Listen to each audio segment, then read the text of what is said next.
Das ganze Team mit mir. Da ging ich, weil ich nicht schlafen konnte, noch auf ein Platz wie dir.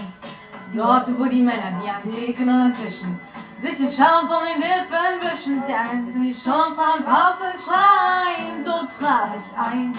Und ich voll still oder am Tisch. Sie spielten Gas und er stand mit seinem Gas am Spielautomat. Und der Abend ist gelaufen. Diese Knall, die werden wir uns kaufen. Hey, hey, zeig, was du kannst. Und so begann. Wenn du denkst, dann denkst du denkst, von Mädchen kann das nicht. Schau mir in die Augen und dann schau in mein Gesicht. Wenn du denkst, dann denkst du hast ein leichtes Spiel.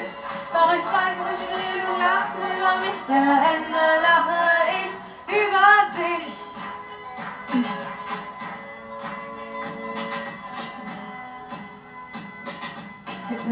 Was hatten sie sich so gedacht?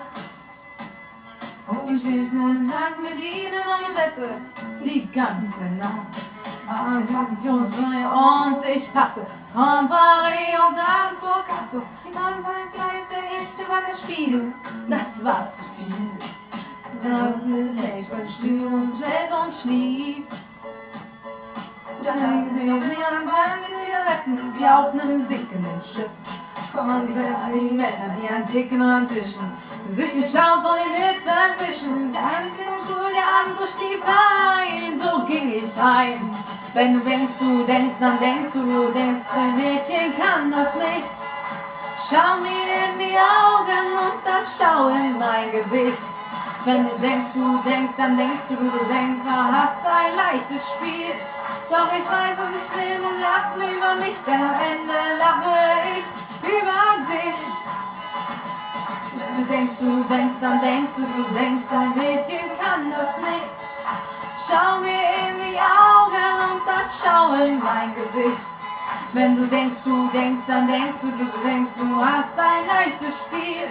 Doch ich weiß, was ich will und lach über mich, denn am Ende lache ich über dich. Ja, morgen kommt die ganz große Revanche. Ja, dann hast du nichts mehr zu lachen. Du denkst, hast ein leichtes Spiel. Doch ich weiß, was ich will und lach über mich, denn am Ende lache ich über dich. Wenn du denkst, dann denkst du ein Mädchen kann das nicht.